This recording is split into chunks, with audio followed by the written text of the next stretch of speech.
No volveremos a la normalidad a secas. Hasta que no haya vacuna, la mascarilla será, como las llaves o la cartera, imprescindible. Y para sacar adelante esa nueva normalidad, el Parlamento ya prepara propuestas concretas para paliar efectos de la crisis. Y hablando de crisis, tormenta que parece va a más en las escuelas infantiles de 0 a 3. Son las consecuencias que va dejando la pandemia, que también afecta a sectores como la hostelería.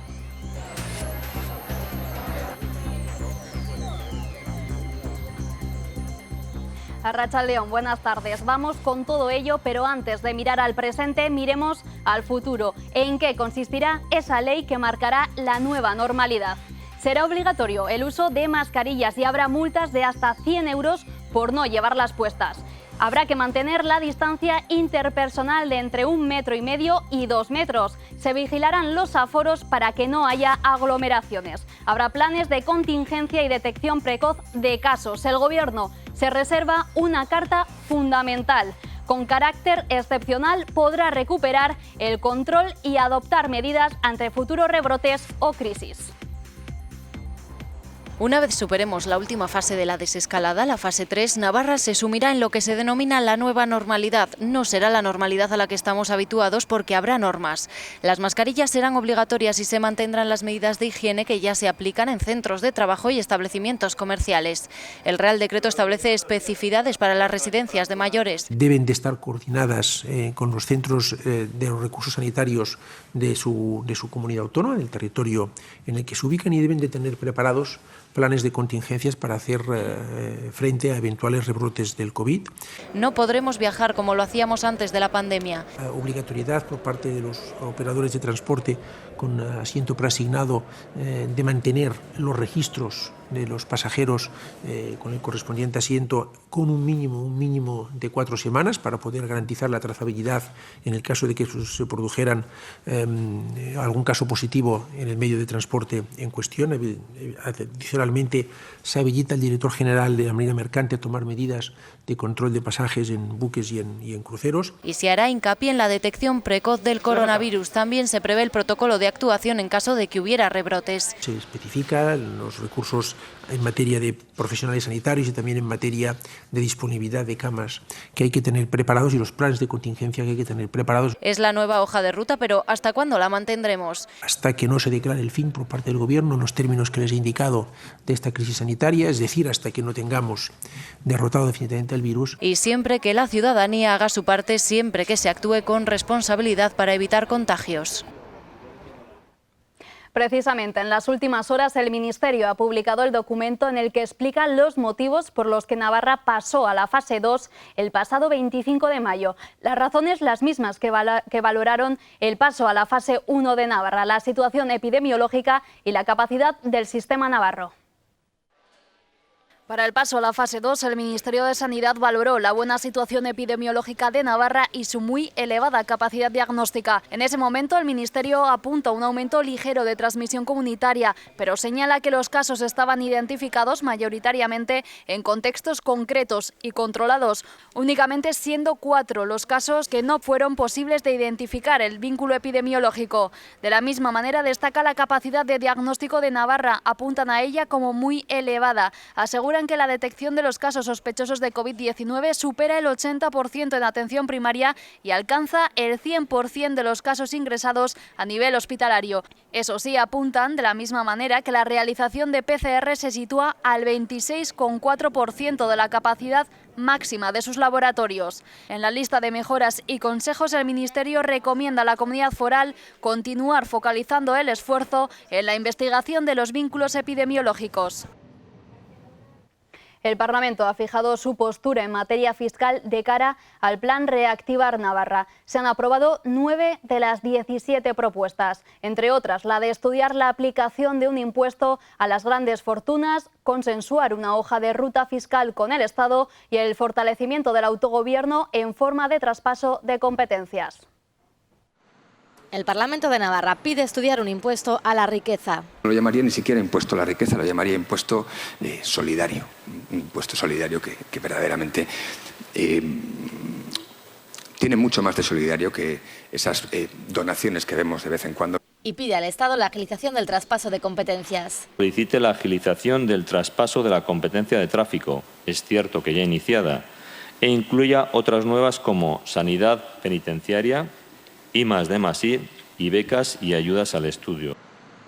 Esta primera comisión ha plasmado una clara diferencia en materia fiscal entre Navarra Suma y el resto de grupos. Solo se ha aprobado una de sus 4 propuestas. La coalición se queda sola en su petición de no subir los impuestos. Y quieren elevar impuestos. ¿De verdad que quieren hacerlo? Pero si tenemos la fiscalidad más gravosa de todo el país. Si ahora subimos impuestos, vamos a empeorar el escenario en que los agentes económicos han de tomar sus decisiones. ¿Qué están proponiendo? Por nuestra parte, eso tiene un nombre. Por nuestra parte, eso tiene el nombre de recortes, que me parece que es lo que Navarra Suma quiere realmente. El Parlamento también quiere que el Gobierno establezca una hoja de ruta fiscal con el Estado. Y si hay navarros o navarras que se van de esta tierra porque se sienten agobiados y, como decía la señora Beltrán en su momento, en un infierno fiscal, pues bueno, pues yo creo que lo dije en una ocasión, que se vayan porque no necesitamos esos navarros. Y que se intente evitar la deslocalización de las empresas en Navarra. No una política económica industrial pues diferente con liderazgo público. Otro de los compromisos es el de intensificar la lucha contra el fraude fiscal. En total se han aprobado 9 de las 17 propuestas que habían presentado los grupos.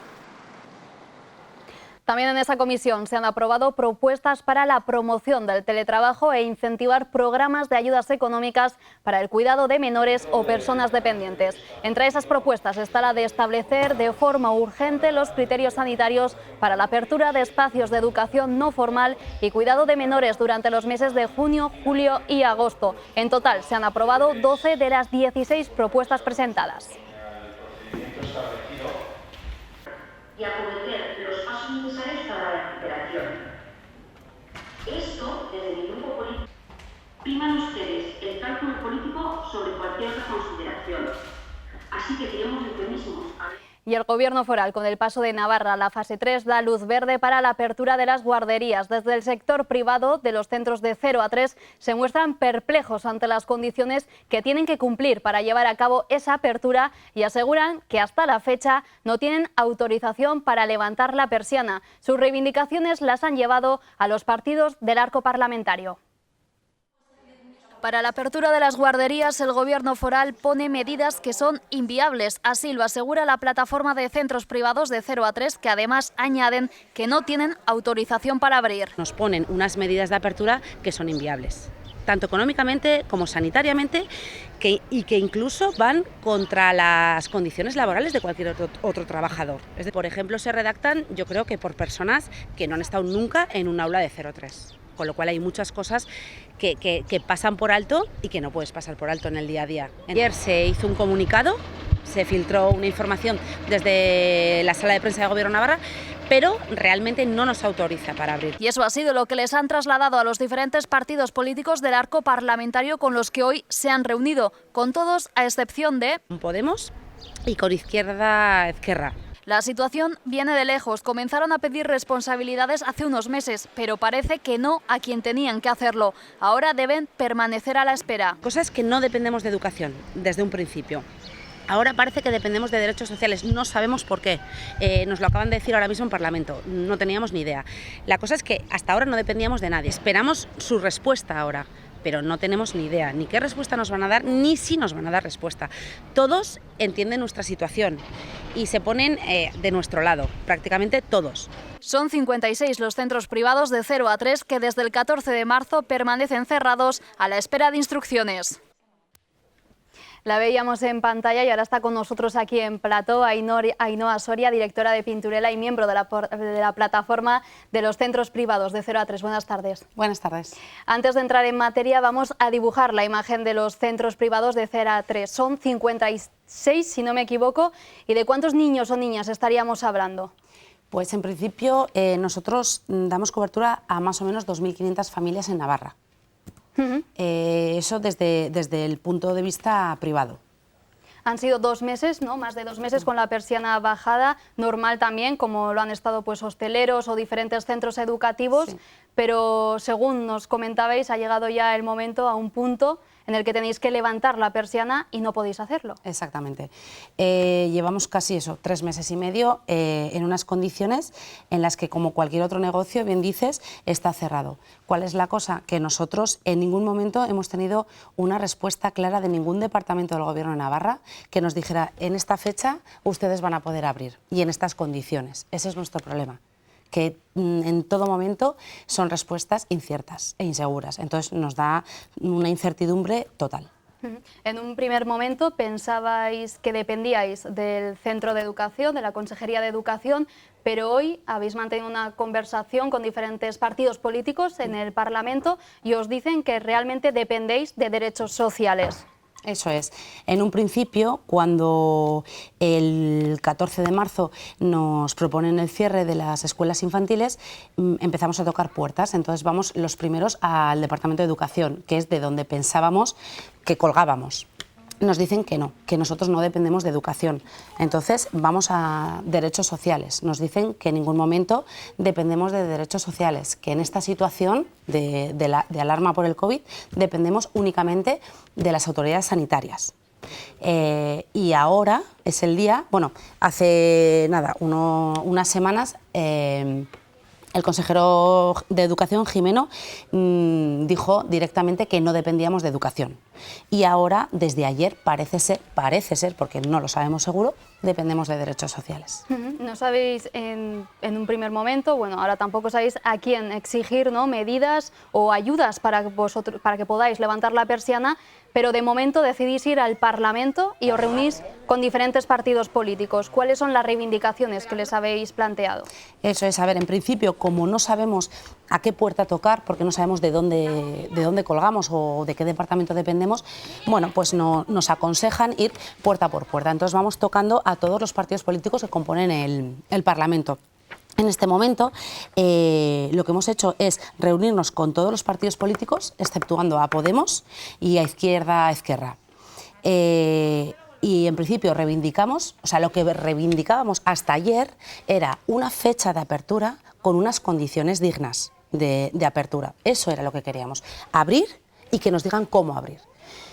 Pero ya esta mañana nos han autorizado oficialmente que ya podemos abrir con un protocolo de sanidad que es inviable totalmente. Son protocolos como, por ejemplo, que cada cuidador o cuidadora o educador o educadora tiene que cuidar de 5 niños o niñas. Eso es. Y claro, nosotros, por ejemplo, ¿cuántos profesionales suelen trabajar en estos centros? Porque habrá gente en casa que diga, bueno, igual es suficiente, ¿no? ¿Por qué veis esta medida inviable? Pues mira, no te puedo decir cuántos educadores hay en cada escuela, porque cada escuela tiene sus características y sus ratios. O sea, es decir, su capacidad.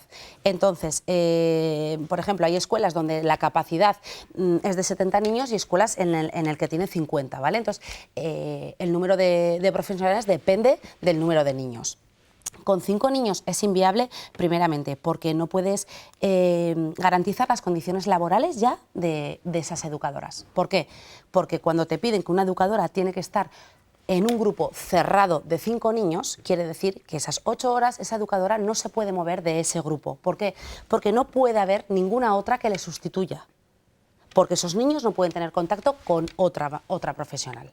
Cuando decimos no se puede mover en esas 8 horas ni para ir al baño. Exactamente. Entonces no puedes garantizar esas condiciones laborales de cualquier trabajador. Porque tienen tiempo para comer, tienen tiempo para ir al baño, para irse a beber un vaso de agua, ¿vale? O para atender una llamada en ese momento de un padre que le está llamando. Entonces no podemos pretender que eso se lleve a cabo con una educadora para 5. Siguiente, tampoco podemos garantizar la seguridad óptima de los niños. Nos dicen en este protocolo sanitario que las puertas tienen que estar abiertas. Pero señores, las puertas abiertas con niños de 0 a 3, que el que no gatea anda y el que no corre, en cuanto tú abres una puerta van a salir corriendo. Y más sobre todo que venimos de un estado en el que hemos estado en casa, encerrados y con nuestros papis. O sea, que el periodo de adaptación va a ser gordísimo. Entonces, en el momento que tú abres una puerta, ese niño se va a salir. Ya directamente por esa seguridad.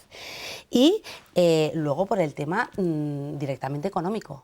Con 5 niños no nos llega para pagar el sueldo de una educadora. Entonces ya es inviable. Si nosotros ya tenemos unas pérdidas ahora mismo por estar 2 meses y medio o 3 meses cerrados, Si encima abrimos con esos ratios, hay dos opciones. O no abrimos porque es inviable, o trasladamos esa responsabilidad a las familias para que ellos se aumente las cuotas de sus hijos y lo tengan que pagar ellos. Pero no estamos de acuerdo en darles esa responsabilidad a los padres porque no la tienen. El que tiene que tener la responsabilidad en este caso es el Gobierno de Navarra. Estas son las condiciones que os pone el Gobierno sobre la mesa. ¿Cuáles son las condiciones que ponen ustedes a los diferentes partidos políticos con los que hoy os habéis reunido? Pues en principio, a ver, no tenemos una propuesta como tal, porque esto ha sido, en cosa de día, cada día va cambiando. Entonces no tenemos una propuesta real, pero sí que decimos, bueno, nosotros ante todo queremos abrir sobre todo para dar cobertura a esas familias que nos necesitan como el comer, que es que muchos no tienen otra opción, porque o bien no son de aquí o no tienen familiares para poder dejar a sus niños. Entonces nos llaman día sí, día también. Entonces lo primero que queremos es abrir. ¿Pero en qué condiciones? Nosotros, hablando con una consejera, le hemos comentado, mira, nuestro vecino Euskadi ha abierto el lunes con un aforo del 60%. Yo entiendo que también es mínimo el 60%, pero bueno, poco a poco se va subiendo, como van cambiando las condiciones del distanciamiento social y todas las medidas, ¿no?, ante el COVID van cambiando. No es lo mismo las medidas que se propusieron para abril que para julio o agosto. Entonces, un aforo pues viable. Nosotros habíamos pedido incluso el 70% y de ahí poquito a poco ir subiendo. Se bajan los ratios, por supuesto, pero más o menos una educadora para 10 niños. Más o menos. Estamos hablando que el ratio ahora mismo en el aula 2-3 es de 18, bueno, pues bajarlo a 10 o 12. Creemos que es lo suyo. Así sí podríamos abrir. Han puesto estas condiciones sobre la mesa. ¿Cuál ha sido la respuesta de los diferentes partidos políticos? En principio no tenemos respuestas. Ese es el problema, que no tenemos respuestas. Lo único que sí les hemos adelantado es que nosotros lo sentimos mucho y sobre todo lo sentimos por nuestras familias. No podemos abrir así. Entonces, cuando nos den respuestas o nos den unas medidas, veremos la viabilidad de esa apertura. Ainhoa Soria, directora de Pinturela y miembro de la plataforma de centros privados de 0 a 3. Muchísimas gracias por haber estado con nosotros esta tarde. Gracias a vosotros. Y otra manera de conciliar, los campamentos de verano. El Ayuntamiento de Pamplona ofrecerá campamentos urbanos en verano en 4 centros para facilitar la conciliación familiar. Se celebrarán entre el 9 de julio y el 31 de agosto para menores de 6 a 12 años en 4 centros educativos en los que se desarrollarán la mayor parte de las actividades y el servicio de comedor.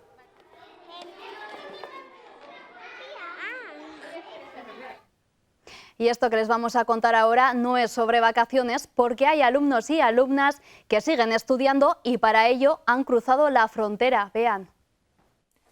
Estamos organizando la maleta porque mañana... Ander se prepara para la vuelta al curso, pero en Francia la decisión de las autoridades galas de retomar las clases presenciales ha hecho que medio centenar de alumnado navarro de secundaria que participaba en un programa de intercambio pueda regresar a sus centros y a los internados donde pasarán la semana. Que como máximo estaremos 15 por clase y no podremos compartir ningún tipo de material. En los recreos cada uno tendremos nuestra zona del patio y las comidas se alargarán más, ya que iremos comiendo por turnos. En las habitaciones, como máximo, estaremos 3. Son las 7 menos cuarto y ahora salimos hacia Bayona.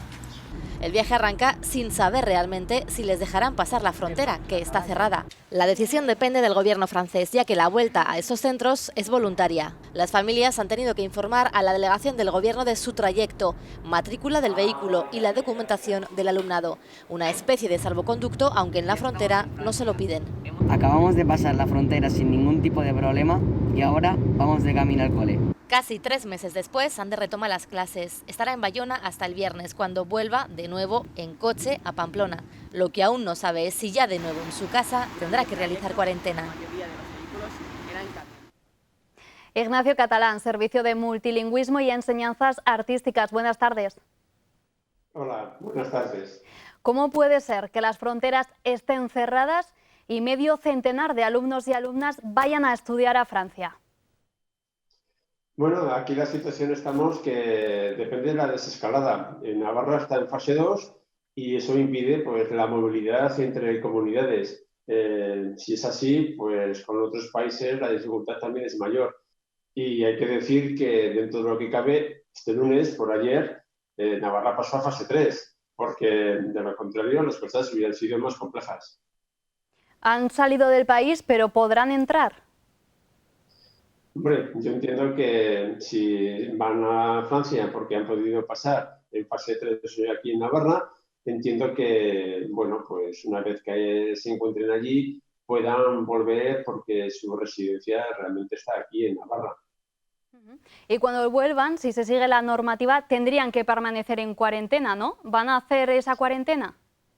Bueno, pues eso ya son las circunstancias sanitarias. Ellos seguro que las conocen mucho mejor que yo y sabrán y serán conscientes. Asimismo, también las autoridades francesas, las sanitarias incluso, serán conscientes que en cualquier incidencia que puedan detectar, me imagino que los enviarán de nuevo a su lugar de residencia aquí en España. ¿Cómo han vivido los alumnos la vuelta a las aulas? Es decir, es un programa que se desarrolla de intercambio, que se desarrolla a lo largo de todo el año. Han estado 3 meses sin ir a esos internados en los que permanecen. ¿Cómo se han tomado la vuelta a las aulas?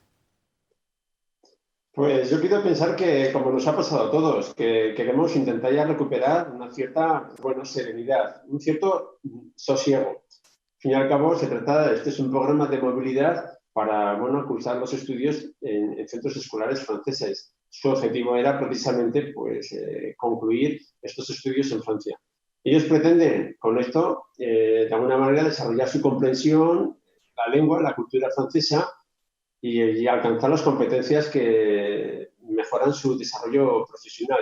Yo creo que, como todos, ellos como estudiantes, en su faceta como tal, pues lo que pretenden es, pues bueno, incluso pues, recuperar su ambiente, sus amigos, su escenario allí en otro país y, bueno, pues les ha tocado, como a todos, pues estar durante unos meses en nuestras casas, aquí, y bueno, con una cierta, pues bueno, incertidumbre.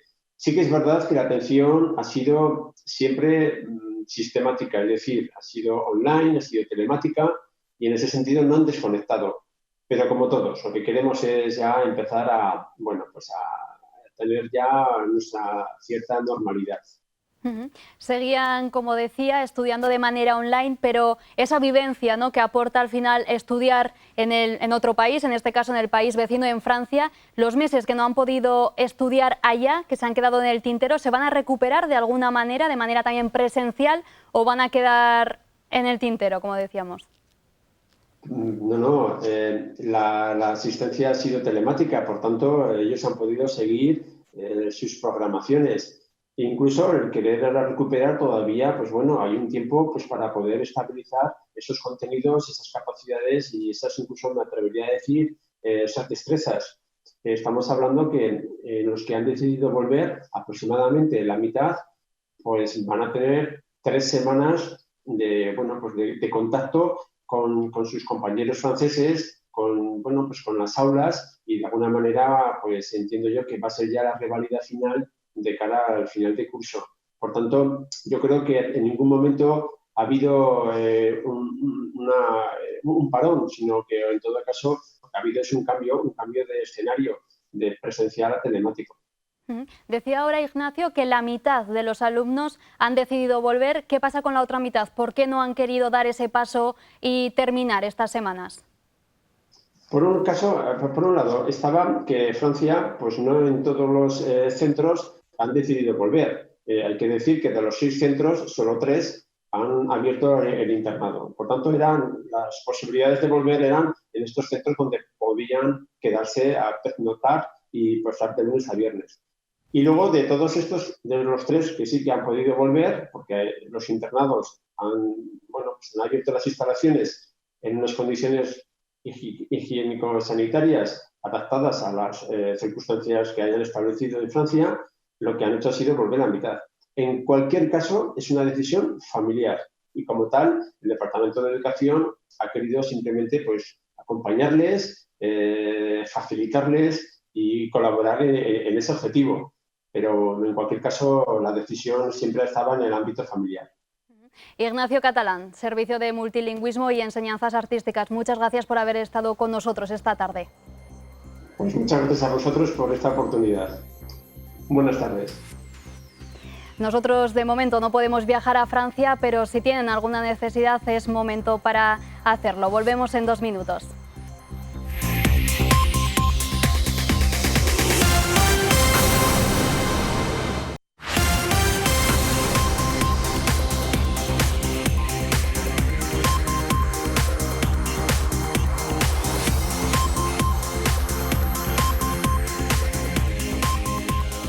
Jornada sin fallecidos ni nuevos ingresos en la UCI en Navarra. El número de víctimas se mantiene desde hace ya 11 días en las 515 y siguen siendo 9 las personas ingresadas en unidades de cuidados intensivos. El único incremento se registra en los casos diagnosticados, pero fíjense, solo una persona ha dado positivo en el último día en la comunidad foral.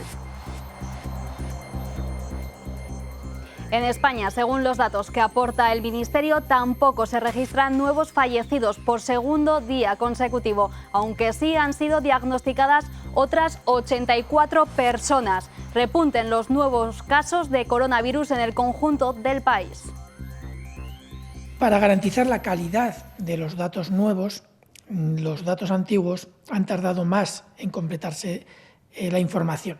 Se ha tardado más en completar las fechas de fallecidos, las fechas de hospitalización, las fechas de ingreso en UCI y algunas otras variables relacionadas con ellos. Parece que hay cada vez más evidencia de que a partir del 7º día los casos leves ya no transmiten la enfermedad.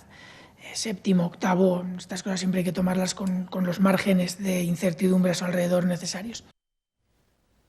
Las actividades que se celebren durante las ya suspendidas fiestas de San Fermín no contarán con el apoyo del Ayuntamiento. Además, desde el consistorio rechazan los actos incívicos que se produjeron este fin de semana en Mendillorri.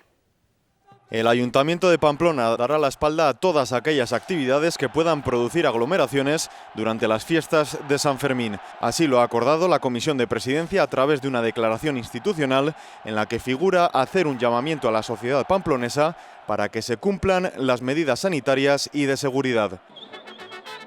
Respecto a esas celebraciones del 6 al 14 de julio, el consistorio rechaza incentivar cualquier tipo de actividad para evitar un posible efecto rebote del virus.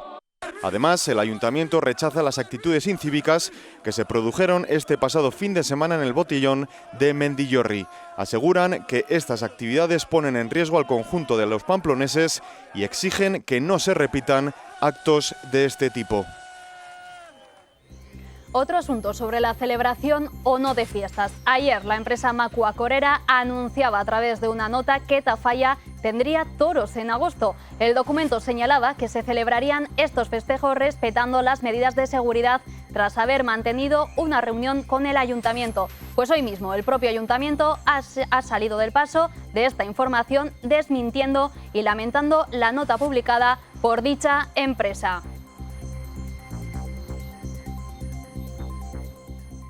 A pesar de la llegada de la fase 3, muchos establecimientos como bares y restaurantes no han abierto sus puertas. Han pasado casi 100 días sin poder iniciar su actividad, aunque esperan poder hacerlo pronto.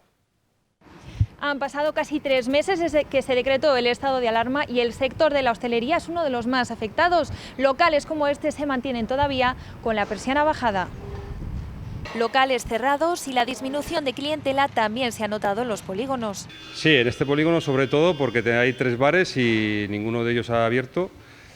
No es que nos influya mucho, pero sí que hemos notado que pues, la gente de oficinas y tal, el no venir al bar, pues no, al final no han venido aquí a la tienda. Algunos iban a tomar un bar que hay aquí a tomar café, pero claro, están sin abrir. Entonces, en el polígono se nota menor movimiento de vehículos, menor movimiento, digamos, de personas en general. Por ejemplo, los bares de aquí al lado no han abierto, entonces se ve que hay bastante menos coche, menos tráfico y así, pero bueno. No han abierto porque también lo que es las condiciones para abrir, aquí no hay terrazas, entonces les limita muchísimo el aforo interior. Entonces, pues claro, no le sale a cuenta abrir. Con la llegada de la fase 3 se esperaba poder consumir en las barras, manteniendo una distancia de seguridad, pero debido al cambio de criterio de última hora no será posible. Todo aquel negocio que, por ejemplo, no dispone ni tiene posibilidades de disponer de terraza y que además apenas tiene mesas en el interior, estaba esperando precisamente a esta semana para iniciar su actividad y que han visto truncado su previsión y bueno, pues han tenido que aplazar una apertura que ya se hace dramática. Una realidad que golpea locales míticos como la churrería La Mañueta, que ante la ausencia de los Sanfermines retomarán su actividad en el mes de octubre. A pesar de todo, el sector hostelero espera con ansias abrir sus puertas a la clientela. Abriremos y súper a gusto porque tenemos unas ganas locas nosotros y los trabajadores. Eso es lo principal. Beatriz Duarte, presidenta de ANAPE. Buenas tardes. Hola, buenas tardes. Presidenta, no, secretaria. Secretaria, ¿cómo acogen la noticia de que no pueda consumirse de pie, que no se pueda consumir en la barra? Bueno, pues con bastante indignación, sobre todo porque es una decisión adoptada y tomada en los últimos días previos a lo que suponía entrar en la fase 3 y que era uno de los cambios importantes uno de los cambios y el paso importante que se daba y claro, pues porque las empresas al final tienen sus calendarios y sus fechas previstas de reinicio de la actividad y bueno, pues muchas de ellas se estaban preparando para abrir este lunes o hoy martes y ha tenido que retrasar. ¿Ven coherente esta medida? No tenemos explicación del motivo. Entendemos que bueno, pues que dar pasos adelante da miedo, pero también es verdad que ahora mismo estamos viendo, y como estabais comentando en el programa, pues que el problema lo estamos teniendo en la calle y no en la hostelería, donde hay un orden y hay unas medidas implantadas que su inmensa mayoría las están llevando a rajatabla. Entonces, siguiendo las pautas indicadas de aforos y de distancias no hay ningún problema. Claro, siempre y cuando adoptemos medidas que sean factibles de llevar adelante, porque si no, pues si vamos a adoptar decisiones que van a ser inviables, pues lógicamente nos abocan a todos al incumplimiento. ¿Cree que la hostelería está siendo el sector más golpeado? Bueno, es un sector que le va a costar muchísimo recuperarse, sobre todo porque aparte de que lleva el periodo más largo de tiempo cerrado, estamos viendo que estamos siendo los últimos en incorporarnos a la actividad. Además de eso, pues bueno, pues la hostelería, el turismo es ocio y es lo primero que se puede quitar la gente del gasto en cuanto pues haya una necesidad más imperiosa o más esencial y bueno, pues entendemos que necesitamos de un apoyo especial. ¿Han calculado más o menos o tienen un cálculo estimado de a cuántos bares está afectando esta normativa? A muchísimos. No tenemos calculado el dato, pero que sí que sabemos que de esto aproximadamente y mínimo un 15% de bares no van a conseguir volver a levantar sus persianas. Beatriz. Y eso es un dato bastante dramático. Beatriz Duarte, secretaria de ANAPE, gracias por habernos atendido esta tarde hoy aquí. Gracias a vosotros.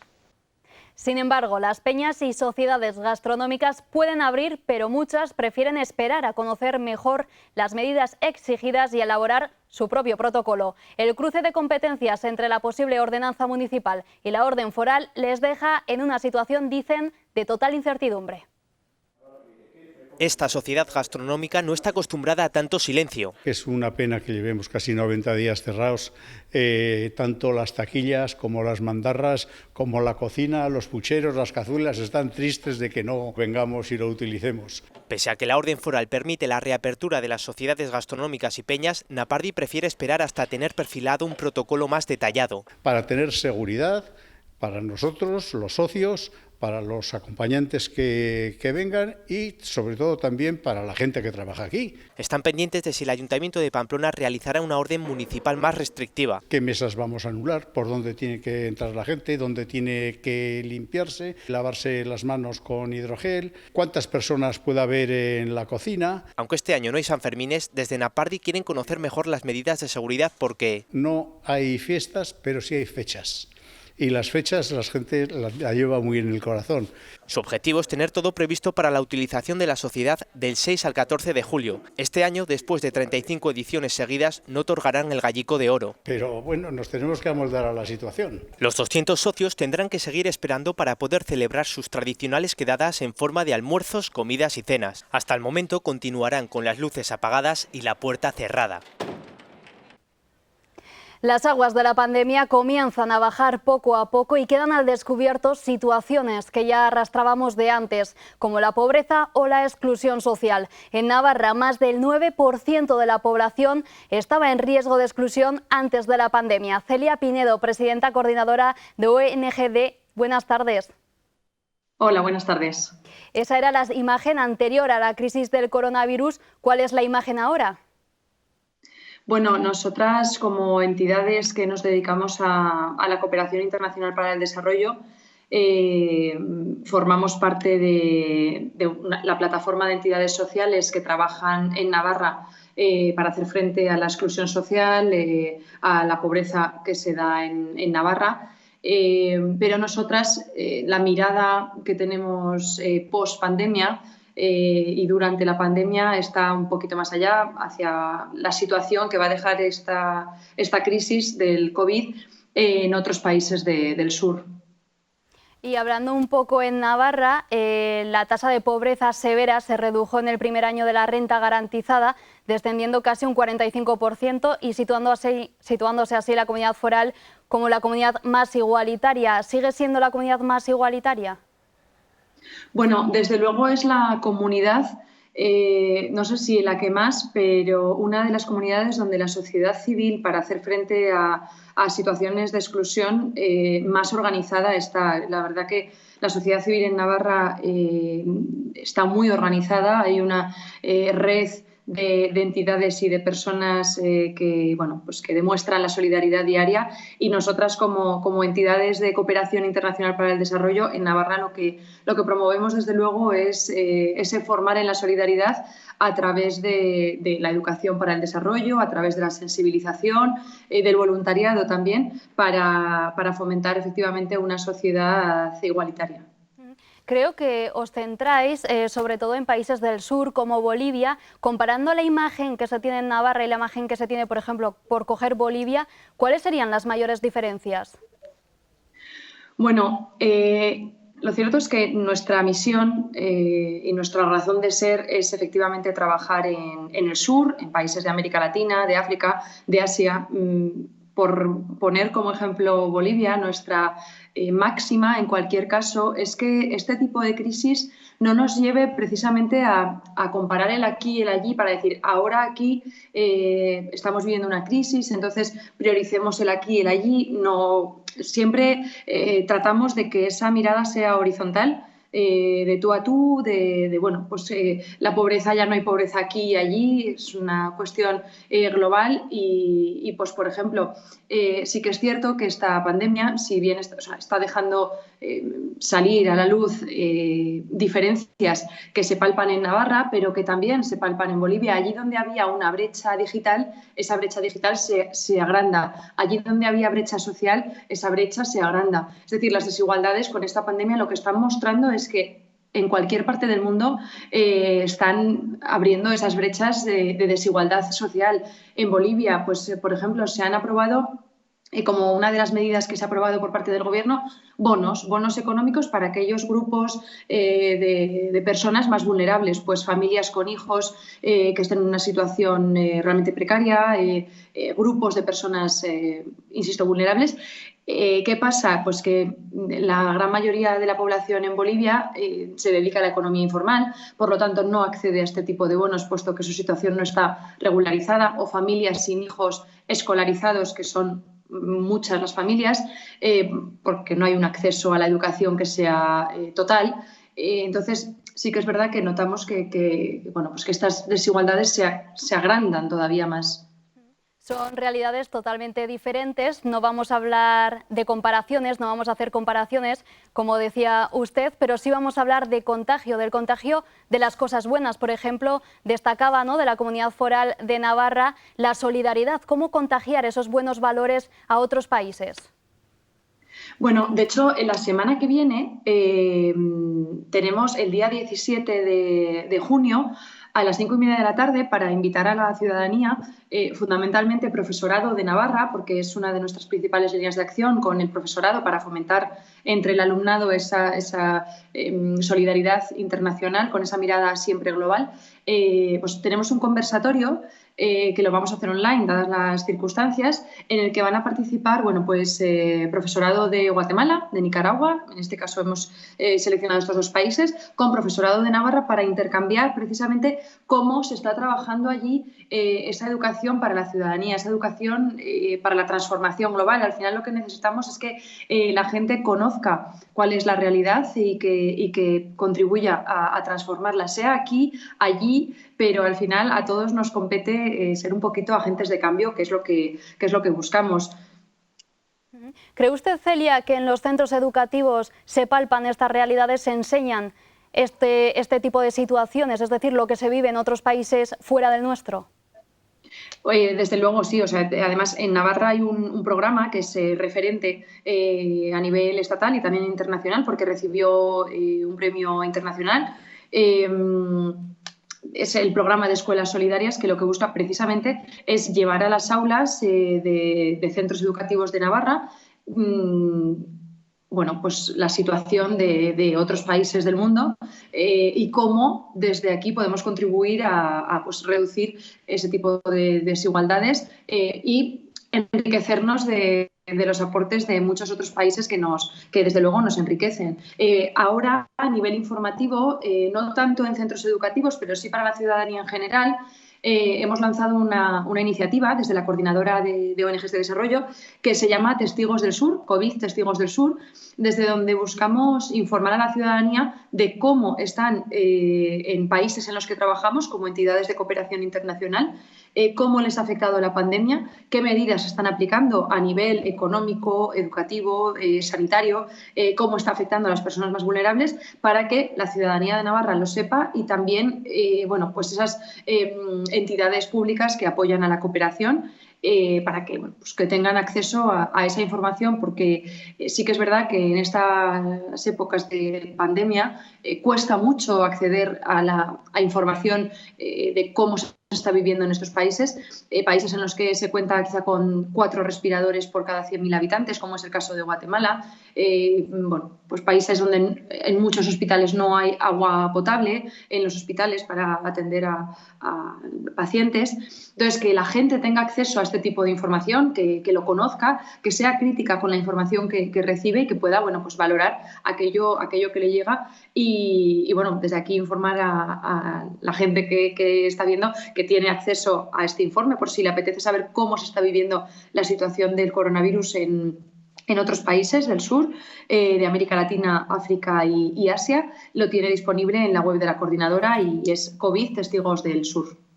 Y Celia, usted que ha vivido esa realidad o sí que tiene información, ¿no?, de cómo se está llevando esta pandemia o las consecuencias que está dejando esta pandemia en otros países, ¿cómo valoraría o qué balance haría de las políticas que se están llevando a cabo aquí en Navarra para evitar llevar más allá la pobreza?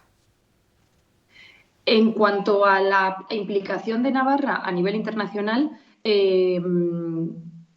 precisamente como coordinadora de ONGs de desarrollo, una de nuestras líneas de acción es la incidencia política, es mantener siempre ese contacto directo con, en nuestro caso, con el Departamento de Derechos Sociales del Gobierno de Navarra, y en ese sentido, tenemos comunicación con el departamento para incidir en que efectivamente el presupuesto que estaba previsto para cooperación internacional al desarrollo se mantenga. este año y a futuro, que las medidas que se adopten no sean cortoplacistas, sino que miren a largo plazo, que la cooperación internacional no se vea pues afectada en este sentido, porque pues creemos que Navarra tiene que seguir siendo una comunidad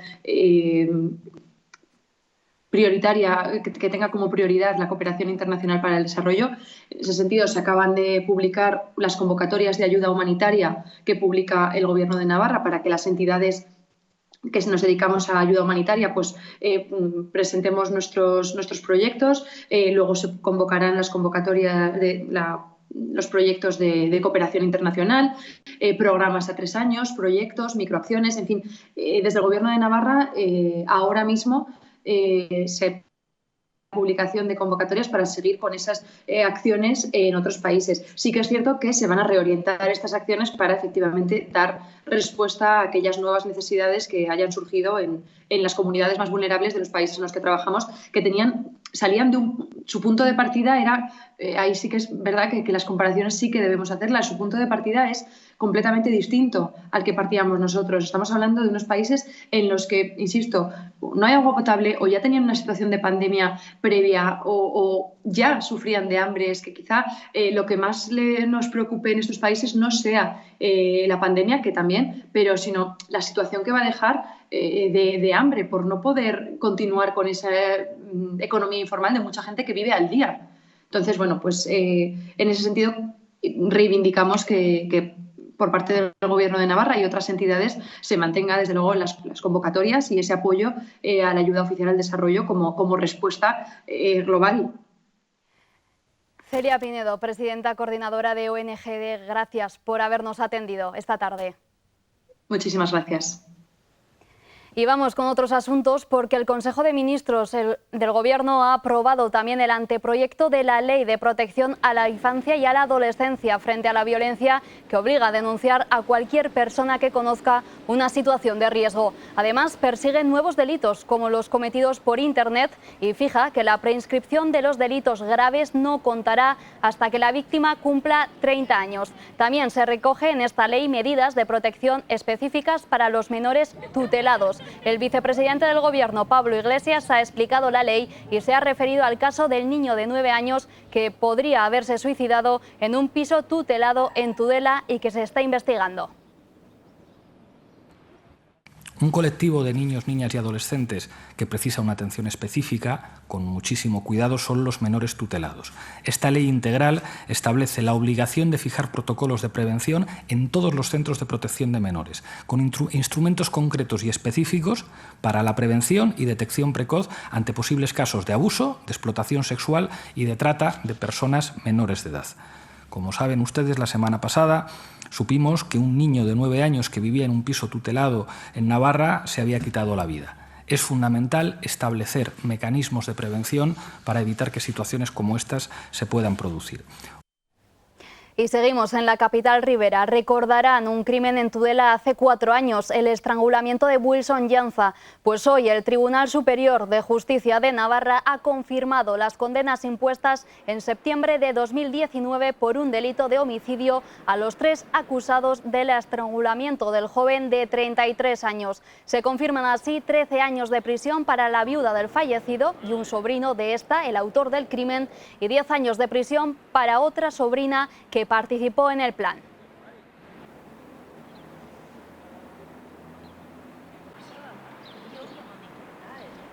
Los trabajadores de Volkswagen Navarra se han concentrado en la puerta principal de la fábrica para mostrar su apoyo a los trabajadores de Nissan y Alcoa. El presidente del comité de empresa, Alfredo Morales, ha querido mandar toda la fuerza para estas personas en los momentos tan duros que están viviendo. Por su parte, los sindicatos señalan que no se puede permitir que el coronavirus, la transición al coche eléctrico y la nueva normalidad se lleven por delante miles de empleos directos e indirectos.